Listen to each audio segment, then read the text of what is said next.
السلام عليكم ورحمة الله وبركاته وأنا وناكسن أصحابي سما في عندن فضلا حتى channel سبسكرايب تسارع وابور راب ميديا حتى نقطع وناكسن waxaan in la hadlaya saaxiibkan cabdiraxmaan buurdhaab waxaan rabaa muuqaalkeena inaan kaga hadlo saxafiyadda muddooyinkii dambeysay ku xubnayd magaalada hargeysa bushaare cali baanto jifi ahaan waxay ka soo jeedaa habar jeclo reer daahir reer yuusuf waxay isxigaan wasiirka arrimaha gudaha somalilan oo isna ah habar jeclo reer daahir reer yuusuf maxamed kaahin xamid maxamed kaahin hore wuxuu xabsiga ugu taxaabay oo xulay gabar musharaxad ahayd oo iyaduna beeshaa ka soo jeeda oo kubro xasan la odhan jiray taasoo iska sharaxda xisbiga wadani una diidana inay is sharaxdo waa markii labaad ee uu waxyeelo iyo tacaddi u geysto qaar ka mid a hablaha habar jeclo gaar ahaan beesha reer daahir haddaanu maxamed kaahin waxaan halkan uga sheegayaa bushaare cali baante waa muwaadino dalka u dhalatay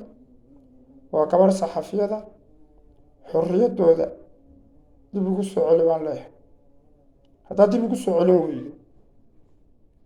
madaxda dhaqanka beesha reer daahir waxay ka gaadhaysaa go-aan ay kaga howlgalayso xadhigga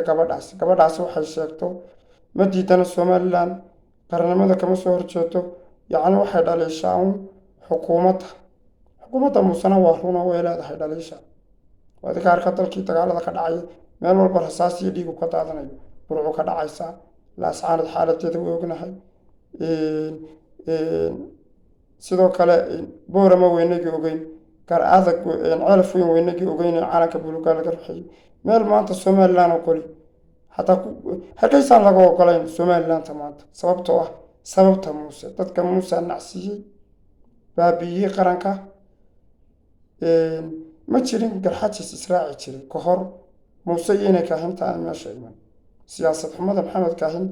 iyo muuse bixi baa israacisay garxajis mana jirin dhulbaxanta israaca dhulbaxanta isma raaci jirin waa la kala furfuri jireen mid dhaqaala lagu furfuriyo mid siyaasad lagu furfuro laakiin siyaasad xumada muuse bixi iyo maxamed kaahin baa israacisay markaa maxamed kaahin oo markaad ku fashilantay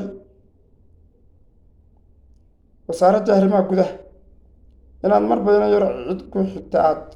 cawradeeda jiiddo laamiga wallaahi ogolaan mayno haddaan nahnay beesha reer daahir anigaa ka mid a beesha reer daahir ma ogolaanayno ma aqbalayno waanu ka dagaalamaynaa dhammaan dhallinyarada beesha reer daahir waxaan ka codsanayaa hadday sii xidhnaato bushaaro waa inaynu mudaharaado cudud taageera midaynu ku taageeri karno ku taageernaa inanteena waa ceeb waxaynagu ceeba inagoo kulmiye u codayno codkii ugu badnaa siinay xisbiga kulmiye in maanta hableena xisbiga kulmiye ulaamiga jiida cawradeedii aqbali mayno